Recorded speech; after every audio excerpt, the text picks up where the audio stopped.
Hello, hello, hello, everyone. Good morning, good afternoon, good evening. Welcome back. We're going to be reading Chapter 6 in the Four Agreements by Don Miguel Ruiz. In Chapter 6, we're going to be talking about how to break the agreements that we have made since birth. So we're going to talk about how we can help ourselves break away from these agreements that have been so ingrained in us since before we were born, by our parents, by their parents, and the list goes on. So let's see if we can break some patterns for ourselves, being more mindful, being more thoughtful of all that we say and do, and living by these new agreements, I guess you would say traditional agreements that we were meant to live by originally and have so far strayed from.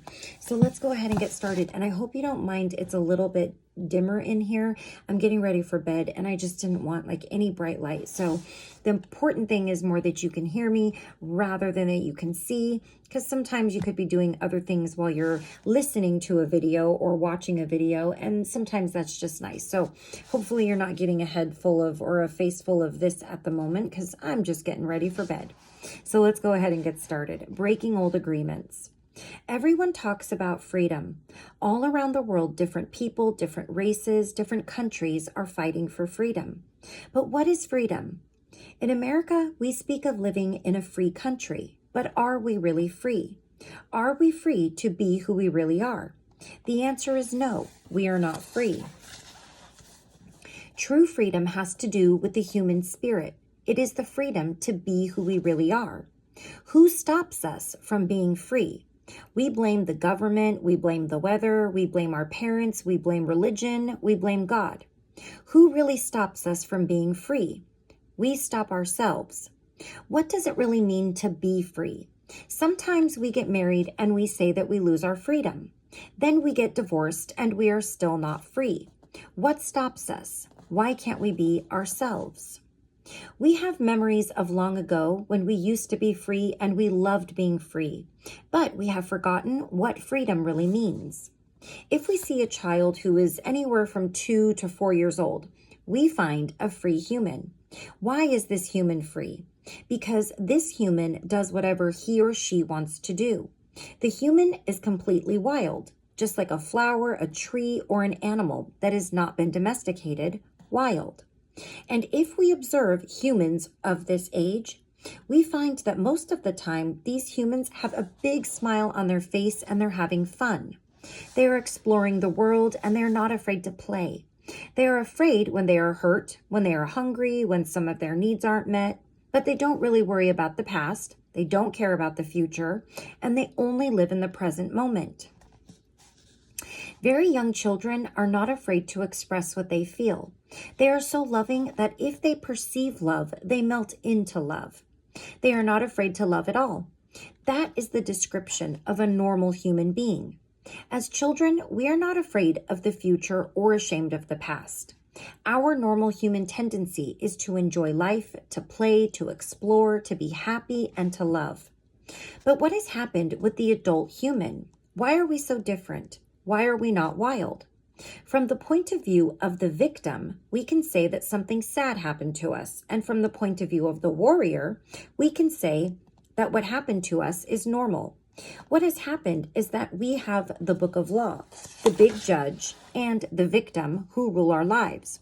We talked about that in, I think it was The Dream of the Planet, how we are our own judge, jury, and victim. We are no longer free because the judge, the victim, and the belief system don't allow us to be who we really are. Once our minds have been programmed with all that garbage, we are no longer happy. This chain of training from human to human, from generation to generation, is perfectly normal in human society. You don't need to blame your parents for teaching you to be like them. What else could they teach you but what they know? They did the best they could, and if they abused you, it was due to their own domestication, their own fears, their own beliefs. They had no control over the programming they received, so they couldn't have behaved any differently. There is no need to blame your parents or anyone who abused you in your life, including yourself. But it is time to stop the abuse. It is time to free yourself of the tyranny of the judge by changing the foundation of your own agreements. It is time to be free from the role of the victim. The real you is still a little child who never grew up. Sometimes that little child comes out when you are having fun or playing, when you feel happy, when you're painting or writing poetry or playing the piano, or by expressing yourself in some way. These are the happiest moments of your life, when the real you comes out, when you don't care about the past and you don't worry about the future. You are childlike. But there is something that changes all that. We call them responsibilities. The judge says, wait a second, you are responsible. You have things to do. You have to work. You have to go to school. You have to earn a living. All these responsibilities come to mind. Our face changes and becomes serious again. If you watch children when they're playing adults, you will see their little faces change. Let's pretend I'm a lawyer, and right away their faces change. The adult face takes over. We go to court, and that is the face we see, and that is the face we are. We are still children, but we have lost our freedom. The freedom we are looking for is the freedom to be ourselves, to express ourselves. But if we look at our lives, we will see that most of the time we do things just to please others, just to be accepted by others, rather than living our lives to please ourselves. That is what has happened to our freedom. And we see it in our society and all the societies around the world. That for every 1,000 people, 999 are completely domesticated. The worst part is that most of us are not even aware that we're not free. There is something inside that whispers to us that we are not free, but we do not understand what it is and why we are not free. The problem with most people is that they live their lives and never discover that the judge and the victim rule their mind, and therefore they don't have a chance to be free. The first step toward personal freedom is awareness. We need to be aware that we are not free in order to be free. We need to be aware of what the problem is in order to solve the problem. Awareness is always the first step, because if you are not aware, there is nothing you can change. If you are not aware that your mind is full of wounds and emotional poison, you cannot begin to clean and heal the wounds, and you will continue to suffer. There is no reason to suffer. With awareness, you can rebel and say, this is enough. You can look for a way to heal and transform your personal dream. The dream of the planet is just a dream. It is not even real. If you go into the dream and start challenging your beliefs, you will find that most of the beliefs that guided you into the wounded mind are not even true. You will find that you suffered all those years of drama for nothing. Why? Because the belief system that was put inside your mind is based on lies. That is why it is important for you to master your own dream. That is why the Toltecs became dream masters. Your life is the manifestation of your dreams. It is an art. And you can change your life anytime if you aren't enjoying the dream. Dream masters create a masterpiece of life. They control the dream by making choices. Everything has consequences, and a dream master is aware of the consequences. To be Toltec is a way of life. It is a way of life where there are no leaders and no followers, where you have your own truth and you live your own truth. A Toltec becomes wise, becomes wild, and becomes free again. There are 3 masteries that lead people to become Toltecs. First is the mastery of awareness. This is to be aware of who we really are with all the possibilities. The second is the mastery of transformation, how to change, how to be free of domestication. The third is the mastery of intent. Intent from the Toltec point of view is that part of life that makes transformation of energy possible. It is the one living being that seamlessly encompasses all energy, or what we call God. Intent is life itself. It is unconditional love. The mastery of intent is therefore the mastery of love. When we talk about the Toltec Path to freedom, we find that they have an entire map for breaking free of domestication. They compare the judge, the victim, and the belief system to a parasite that invades the human mind. From the Toltec point of view, all humans who are domesticated are sick. They are sick because there is a parasite that controls the mind and controls the brain. The food for the parasite is the negative emotions that come from fear. If we look at the description of a parasite, we find that a parasite is a living being who lives off of other living beings, sucking their energy without any useful contribution in return, and hurting their host little by little. The judge, the victim, and the belief system fit this description very well. Together, they comprise a living being made of psychic or emotional energy, and that energy is alive. Of course, it is not material energy, but neither are emotions material energy. Our dreams are not material energy either, but we know they exist. One function of the brain is to transform material energy into emotional energy. Our brain is the factory of the emotions, and we have said that the main function of the mind is to dream. The Toltecs believe that the parasite, the judge, the victim, and the belief system has control of your mind. It controls your personal dream. The parasite dreams through your mind and lives its life through your body. It survives on the emotions that come from fear and thrives on drama and suffering. The freedom we seek is to use our own mind and body to live our own life instead of the life of the belief system. When we discover that the mind is controlled by the judge and the victim, and the real us is in the corner, we have just two choices. One choice is to keep living the way we are, to surrender to the judge and the victim, to keep living in the dream of the planet.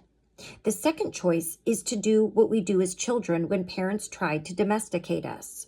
We can rebel and say no.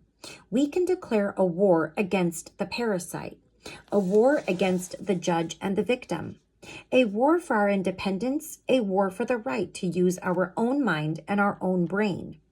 That is why in all the shamanic traditions in America, from Canada to Argentina, people call themselves warriors, because they are in a war against the parasite in the mind. That is the real meaning of a warrior. The warrior is the one who rebels against the invasion of the parasite. The warrior rebels and declares a war. To be a warrior doesn't mean we always win the war. We may win or we may lose, but we always do our best, and at least we have a chance to be free again. Choosing this path gives us, at the very least, the dignity of rebellion and ensures that we will not be the helpless victim of our own whimsical emotions or the poisonous emotions of others. Even if we succumb to the enemy, the parasite, we will not be among those victims who would not fight back. At best, being a warrior gives us an opportunity to transcend the dream of the planet and to change our personal dream to a dream that we call heaven. Just like hell, heaven is a place that exists within our mind. It is a place of joy, a place where we are happy, where we are free to love and to be who we really are. We can reach heaven while we are alive. We don't have to wait until we die. God is always present, and the kingdom of heaven is everywhere. But first, we need to have the eyes and ears to see and hear that truth. We need to be free of the parasite. The parasite can be compared to a monster with 1,000 heads. Every head of the parasite is one of the fears we have. If we want to be free, we have to destroy the parasite. One solution is to attack the parasite head by head, which means we face each of our fears one by one. This is a slow process, but it works. Every time we face one of the fears, we are a little more free. A second approach is to stop feeding the parasite. If we don't give the parasite any food, we kill it by starvation. To do this, we have to gain control of our emotions. We have to refrain from fueling the emotions that come from fear. This is easy to say, but it is very difficult to do. It is difficult because the judge and the victim control our mind. A third solution is called the initiation of the dead. The initiation of the dead is found in many traditions and esoteric schools around the world. We find it in Egypt, India, Greece, and America. This is a symbolic death, which kills the parasite without harming our physical body. When we die symbolically, the parasite has to die. This is faster than the two solutions, but it is even more difficult to do. We need a great deal of courage to face the angel of death. We need to be very strong. Let's take a closer look at each of these solutions. The art of transformation, the dream of the second attention. We have learned that the dream you are living now is the result of the outside dream hooking your attention and feeding you all of your beliefs. The process of domestication can be called the dream of the first attention, because it was how your attention was used for the first time to create the first dream of your life. One way to change your beliefs is to focus your attention on all those agreements and beliefs and change the agreements with yourself. In doing this, you are using your attention for the second time, this creating the dream of the second attention or the new dream. The difference is that you are no longer innocent. When you were a child, this was not true. You didn't have a choice, but you are no longer a child. Now it's up to you to choose what to believe and what not to believe. You can choose to believe in anything, and that includes believing in yourself. The first step is to become aware of that fog that is in your mind. You must become aware that you were dreaming all the time. Only with awareness do you have the possibility of transforming your dream. If you have the awareness that the whole drama of your life is the result of what you believe, and what you believe is not real, then you can begin to change it. However, to really change your beliefs, you need to focus your attention on what it is you want to change. You have to know which agreements you want to change before you can change them. So the next step is to develop awareness of all the self-limiting, fear-based beliefs that make you unhappy. You take an inventory of all that you believe, all your agreements, and through this process, you begin the transformation. The Toltecs called this the art of transformation, and it's a whole mastery. You achieve the mastery of transformation by changing the fear-based agreements that make you suffer and reprogramming your own mind in your own way. One of the ways to do this is to explore and adopt alternative beliefs, such as the 4 agreements. The decision to adopt the 4 agreements is a declaration of war to regain your freedom from the parasite. The 4 agreements offer the possibility of ending the emotional pain, which can open up a door for you to enjoy your life and begin a new dream. It's up to you to explore the possibilities of your dream if you're interested. The 4 agreements were created to assist you in the art of transformation, to help you break the limiting agreements, gain more personal power, and become stronger. The stronger you get, the more agreements you can break until the moment comes when you make it to the core of all those agreements. Going to the core of those agreements is what I call going into the desert. When you go into the desert, you meet your demons face to face. After coming out of the desert, all those demons become angels. Practicing the 4 new agreements is a big act of power. Breaking the spell of black magic in your mind requires great personal power. Every time you break an agreement, you gain extra power. You start by breaking agreements that are very small and require less power. As those smaller agreements are broken, your personal power will increase until you reach a point when you can finally face the big demons in your mind. For example, the little girl who was told not to sing is now 20 years old and she still doesn't sing. One way she can overcome the belief that her voice is ugly is to say, "Okay, I will try to sing even if I do sing badly." Then she can pretend that someone is clapping and telling her, "Oh, that was beautiful." This may break the agreement a teeny tiny bit, but it will still be there. However, now she has a little more power and courage to try again and again until finally she breaks the agreement. That's one way out of the dream of hell. But for every agreement you break that makes you suffer, you will need to replace it with a new agreement that makes you happy. This will keep the old agreement from coming back. If you occupy the same space with a new agreement, then the old agreement is gone forever, and in its place, a new agreement. There are many strong beliefs in the mind that can make this process look hopeless. This is why you need to go step by step and be patient with yourself, because this is a slow process. The way you are living now is the result of many years of domestication. You cannot expect to break the domestication in one day. Breaking agreements is very difficult, and because we put the power of the word, which is the power of our will, into every agreement we have made. We need the same amount of power to change an agreement. We cannot change an agreement with less power than we used to make the agreement. And almost all our personal power is invested in keeping the agreements we have. It is invested in keeping the agreements we have with ourselves. That's because our agreements are actually like a strong addiction.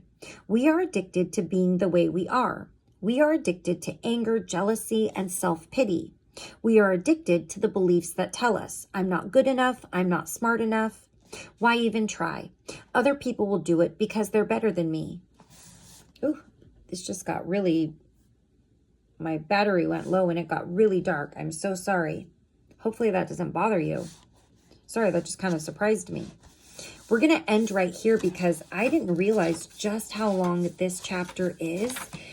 I thought I could read it all at once. So we're going to end at the end of this page right here, so I don't make it too long of a video. Okay. All right. All of these old agreements which rule our dream of life are the result of repeating them over and over again. Therefore, to adopt the 4 agreements, you need to put repetition in action. Practice the new agreements in your life, and this is how you're going to become better. Repetition makes the master.